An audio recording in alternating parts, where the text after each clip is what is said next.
रात के करीब 2 बजे थे। मुझे नींद नहीं आ रही थी और मैं मजबूर होकर अपनी बहन के कमरे में गया ताकि मैं अपनी बहन को उठाकर उससे बात कर सकूं। मैं इस कमरे में आया तो हल्की सी रोशनी वाली लाइट चल रही थी। मेरी सारी बहनें सो रही थी और फिर मैंने अपनी बड़ी बहन को देखा, वह तो अपने कमरे में नहीं सो रही थी। मैं बड़ा हैरान हुआ कि मेरी बड़ी बहन इतनी रात को कहाँ जा सकती है। मैं बाहर आंगन में आई। बाथरूम बाहर आंगन में बना हुआ था। बाथरूम के करीब आया तो मुझे हल्की सी पाउसा हसना की आवाज़ें आ रही थी। मैंने बाथरूम के करीब से आकर सुना तो वह मेरी बहन की आवाज़ थी जो किसी को कह रही थी, जल्दी करो वरना कोई आ ना जाए। और कोई लड़का बोल रहा था, रात के 2 बजे कौन आ सकता है, तुम परेशान ना हो। मैं यह सब सुनकर चौंक गया। फिर मैं बाथरूम का कोई सुराग ढूंढने लगा ताकि मैं अंदर उन दोनों को देख सकूं कि आखिर अंदर चल क्या रहा था। फिर बाथरूम के रोशनदान से जब मैंने अंदर देखा तो वह दोनों एक दूसरे को सुकून दे रहे थे। वह लड़का हमारे ही मोहल्ले का था जो मेरी बड़ी बहन को सुकून दे रहा था। मुझे काफ़ी गुस्सा भी आया और मैं परेशान भी हुआ कि क्या करूं। फिर मेरे दिमाग में एक तरकीब आई। मैं वापस बाथरूम के मेन दरवाजे पर आया और मैंने हल्के से कहा, पूजा मुझे पता है तुम अंदर हो और तुम्हारे साथ कोई और भी है, और मुझे यह भी पता है कि तुम लोग अंदर क्या कर रहे हो। तुम दोनों की भलाई इसी में है कि धीरे से दरवाजा खोलो और बाहर आ जाओ। घर में कोई शोर सुनकर जाग ना जाए और शोर मत करना। मेरी बड़ी बहन के अंदर से आवाज आई, भाई आप गलत फहमी में है, मैं वो साम में हूँ, आप क्यों आए ही जाए। अब मैंने कहा, नहीं मुझे झूठ बोलने की जरूरत नहीं है, मैंने देखा यह रोहित है, वही लड़का आवारा, उसी के साथ तुम अंगाली मनाती रहती थी। तुम्हारी भलाई इसी में है कि दरवाजा खोलो वरना मैं मम्मी और पापा को उठाकर आ जाऊंगा। फिर पूजा ने कहा, अच्छा भाई आपको किसी को उठाकर लाना है, मैं दरवाजा खोल रही हूँ और आप धीरे धीरे आना। पूजा ने दरवाजा खोला। वह लड़का रोहित वहां से भागने की कोशिश करने लगा। मैंने कहा, खबरदार रोहित, जो तुम यहाँ से हिले भी। वह भी रुका रहा और मेरी बहन भी। फिर मैंने बहन पर झूठ मूठ का गुस्सा किया। मुझे खैर पहले ही शक था अपनी बहन पर कि शायद वह इस तरह के किसी काम में मिली हुई है, लेकिन आज मैंने रंगरंगे हाथों से देख लिया था उसके पास मोहने का कोई चारा तो नहीं था। फिर मैंने कहा, यह कब से चल रहा था, तो दोनों ने बीच में कुछ कहा। फिर मैंने अपनी बहन से कहा, तुम तो बड़ी कहती थी कि अपने पति से बहुत प्यार करती हो, इसीलिए मैं दूसरी शादी नहीं कर सकती, पर यह काम तो तुम बड़े शौक से कर रही हो। फिर मेरी बहन मुझसे कहने लगी, समीर जो कुछ भी हुआ अनजाने में हुआ, मेरी इसमें कोई गलती नहीं है, मुझे माफ कर दो और यहाँ से चले जाओ। मैंने कहा, नहीं आज तुम थाई हो, मैं इतनी आसानी से तुम्हें नहीं छोड़ूंगा। फिर उसने कहा, समीर तुम क्या चाहते हो, खुदा का वास्ता है मुझे जाने दो। मम्मी और पापा को पता चल गया कि मैं रोहित के साथ थी तो वह तो मुझे जान से ही मार डालेंगे, प्लीज मेरे साथ ऐसा जुल्म मत करो, मेरी इज्जत रख लो। फिर मैंने कहा, अच्छा तुम रोहित को भगाओ, मैं तुमसे अकेले में बात करना चाहता हूँ। शायद रोहित पहले से ही बहुत डरा हुआ था और यह सुनते ही बाहर चला गया। उसने मेरी बात भी नहीं सुनी और फिर मैंने अपनी बहन को पकड़ लिया। मैंने कहा, जो तुम यह काम इसके साथ कर रही थी, चलो बाथरूम के अंदर मेरे साथ भी करो। वह कहने लगी, नहीं भाई मैं आपके साथ नहीं कर सकती। मैंने कहा, तुम्हें करना पड़ेगा वरना मैं मम्मी और पापा को उठाकर ले आऊंगा। फिर मेरी बड़ी बहन मुझसे कहने लगी, समीर शर्म करो, मैं तुम्हारी बड़ी बहन हूँ, तुम मुझसे छोटे हो। मैंने कहा, कुछ नहीं होता, इस वक्त मेरा दिमाग बहुत खराब है, वैसे भी मुझे तुम्हारी जरूरत थी, मैं तुम्हें उठाने ही आया था। यह तो अच्छा हुआ कि मुझे तुम इस हालत में मिल गई हो, अब मैं नहीं जाऊंगा खुद को बिना सुकून दिलवाए। फिर मैंने उसे हाथ से पकड़ा और बाथरूम में ले आया। उसने कहा, अच्छा रुको रुको मेरी बात सुनो पहले। मैंने कहा, एक हाथ में, फिर बात बताती रहो। उसने कहा, नहीं पहले मेरी एक शर्त है, मैं बाद में तुम्हें पूरा सुकून दूंगी। मैंने कहा, अच्छा बताओ जल्दी बताओ। उसने कहा, अभी नहीं, वह मैं कल बताऊंगी। मैंने कहा, नहीं नहीं ऐसा जुल्म मत करो, रात नहीं गुजरेगी। उसने कहा, पक्का वादा है, कल तुम्हें जरूर सुकून पहुंचाऊंगी। डर रहा कि वह कब से रोहित के साथ लगी हुई है पता नहीं, और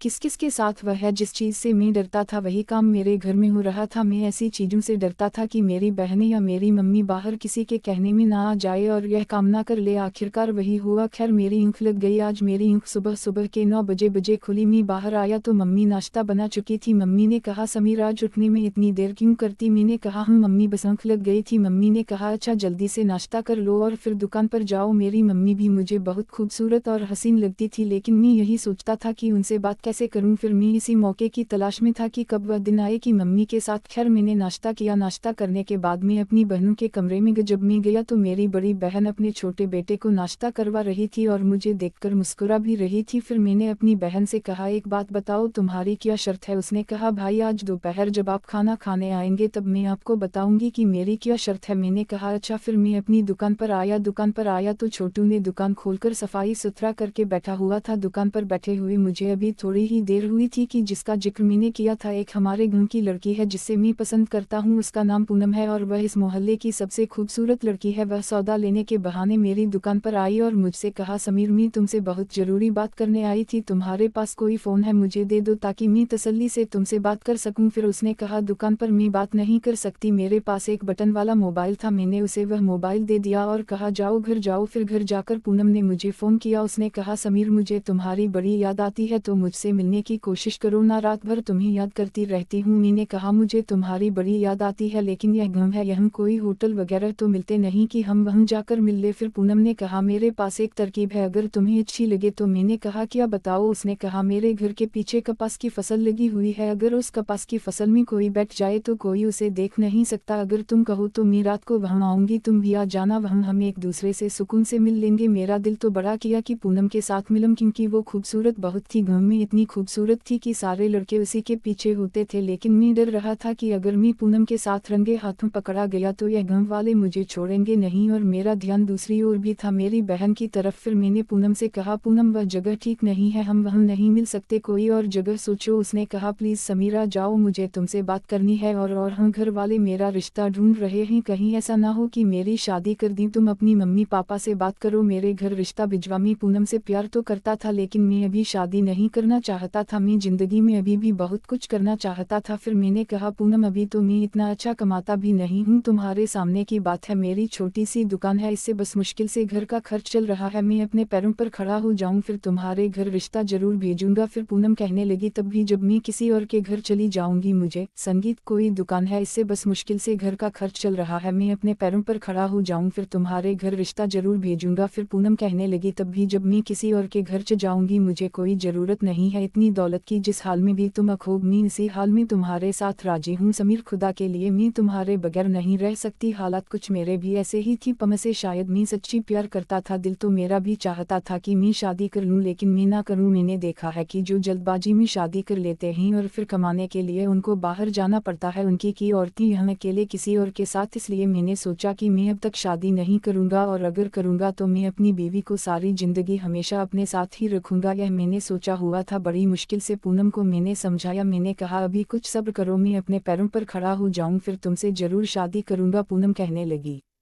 अच्छा ठीक है, तुम रात को इस फसल में आना, मैं तुम्हारा इंतजार करूं। मैंने कहा, पूनम आज तो नहीं हूं, मैं तुम्हें जरूर बताऊंगा। उसने कहा, अच्छा समीर तुम्हारे पास कोई छोटी सी तस्वीर होगी, मैं उसे हमेशा अपने सीने से लगा कर रखूंगी, जब भी तुम्हारी याद आया करेगी मैं उसे देखा करूंगी। मैंने कहा, अच्छा कल जाऊंगा या आज किसी भी टाइम जाऊंगा, पासपोर्ट साइज तस्वीर बनवा कर आऊंगा और मेरी दुकान पर आ जाना, फिर टमा दे दूंगा। उसने कहा, अच्छा ठीक है। फिर उसने कहा, अच्छा यह मोबाइल लेने के लिए इस छोटू को भेजो जो तुमने दुकान पर रखा हुआ है। मैंने कहा, अच्छा ठीक है। फिर मैंने छोटू को भेजा, मैंने इस छोटू को कहा, जाओ और वह मोबाइल लेकर आओ। वह मोबाइल लेकर आया, कब दोपहर हो गई मुझे पता ही नहीं चला। फिर मैंने कहा, छोटे आज तुम घर जाने मत जाना, मैं खुद ही घर जाकर खाना खाऊंगा। उसने कहा, अच्छा ठीक है। अब दोपहर का 1 बज रहा था, मैं खाने के बहाने घर चला गया। घर आया तो मम्मी अभी तक खाना नहीं बना पाई थी। उन्होंने कहा, समीर आज तुम खाना लेने घर आए हो, इसके लिए छोटू को भेज देते। मैंने कहा, वह छोटू जरा काम में बिजी था इसलिए मैं खुद आया हूँ। उन्होंने कहा, अभी तो खाना नहीं बनाया, अच्छा तुम बैठ जाओ। फिर मैं अपनी बहन के कमरे में गया, मेरी 2 छोटी बहनें शायद किसी के घर गई हुई थी, वह भी नहीं थी, मेरी बड़ी बहन अकेले बैठी हुई थी। मैंने पूछा, हूँ क्या शर्त है तुम्हारी, तुमने बताया ही नहीं। उसने कहा, भाई मैं एक बंदे को पसंद करती हूँ। मैंने कहा, मुझे पता है, रोहित को। उसने कहा, नहीं रोहित को नहीं, वह कोई और है। फिर मैंने कहा, पूजा तुम रात रोहित के साथ यह काम क्यों करवा रही थी, अगर उसे पसंद नहीं करती। उसने कहा, भाई वह तो मेरी जरूरत पूरी करता है, मैं उससे मना भी नहीं कर पाई इसलिए। फिर मैंने कहा, पूजा यह गलत बात है, अगर तुम उसे प्यार नहीं करती तो उसे अपने करीब क्यों आने दिया। उसने कहा, छोड़ो भाई, मैं इस बारे में डिस्कस नहीं करना चाहती, मैं तुम्हें यह बता रही थी कि मैं एक लड़के को पसंद करती हूँ और मैं उसे शादी करना चाहती हूँ। तो मैंने कहा, तुम मुझे क्यों बता रही हो, तुम यह बात मम्मी और पापा को बताओ। उसने कहा, मम्मी पापा यह बात मानेंगे नहीं इसलिए तुम्हें बता रही हूँ। मैंने कहा, कौन है वह। हमारे घर के सामने वाली जगह पर एक घर बन रहा था, उसमें शायद मजदूर काम कर रहे थे, एक लड़का उसमें था जो दिखने में स्मार्ट और खूबसूरत सा था। मेरी बहन ने कहा उस लड़के को मैं पसंद करती हूँ, वह भी मुझसे रात को मिलने आता है, पिछली रात भी वह आया था। मैं बड़ा हैरान हुआ कि मेरे घर में चल क्या रहा है। मैंने कहा अच्छा, फिर उसने कहा मैं उससे शादी करना चाहती हूँ लेकिन वह लड़का बहुत गरीब घर का है, तो मेरे मम्मी और पापा तो मानने के लिए बिल्कुल नहीं होंगे, इसलिए तुम मम्मी और पापा से बात करो, मेरी शादी इस लड़के से करवा दो, मुझे वह लड़का बहुत अच्छा लगता है। मैंने कहा पूजा खबरदार, तुम यह सोच भी कैसे सकती हो। उसने कहा भाई आप मेरा यह काम कर दें, आप यकीन करें जो आपको सुकून दूंगी वह सारी जिंदगी याद रखेंगे। जिस अंदाज से उसने बोला था मैं उसको मना ना कर पाया। मैंने कहा अच्छा मैं बात करता हूँ। उसने कहा नहीं भाई पहले बात करो, बाद में तुम्हारा काम करूंगी। मैंने कहा नहीं पूजा यह काम बहुत मुश्किल है, इसमें बहुत टाइम लगेगा, प्लीज आज रात मुझे सुकून दे दो। उसने कहा नहीं भाई आज रात तो मैंने उस लड़के से वादा किया हुआ है, मैं उसको मिलूंगी और उसको मैं सुकून दूंगी, आज मुश्किल है। मैंने कहा पूजा क्या हो गया है तुम्हें, यह मुझसे कैसी बातें कर रही हूँ, मैं तुम्हारा बड़ा भाई हूँ। उसने कहा हम बड़े भाई हो और अब मेरे सारे राज भी जान गए हो, इसलिए तुम्हें बता रही हूँ। मैंने फिर कहा अच्छा पूजा कोई बात नहीं, इसको आज मना कर दो, आज तुम मुझे सुकून दो, पहले थोड़ा सा दो, एक हद तक दो लेकिन आज दे दो, फिर मैं कल तुम्हारे सामने मम्मी और पापा से बात करूंगा, लेकिन तरीके से हम डायरेक्ट यह नहीं बोलेंगे कि फला लड़का है। मैं मम्मी और पापा को बिठाओ और उनसे कहूंगा कि आप मेरी बड़ी बहन की शादी कर दी और फिर मैं किसी अच्छे तरीके से चक्कर चलाऊंगा ताकि तुम्हारी शादी उस पठान से हो जाए। मेरी बहन ने कहा हम यह काम कर दो, पूरी जिंदगी तुम्हें सुकून देती रहूंगी। मैंने कहा आज रात मेरे कमरे में आना, तुम्हारे साथ तो मेरी दूसरी बहनें भी सो रही होती हैं, इसलिए मैं तो यहाँ नहीं आ सकता, तुम आ जाना। उसने कहा आज नहीं कल आऊंगी। मैंने कहा नहीं आज तुमने हर हाल में आना है, वरना मैं आज तुमसे उस लड़के को नहीं मिलने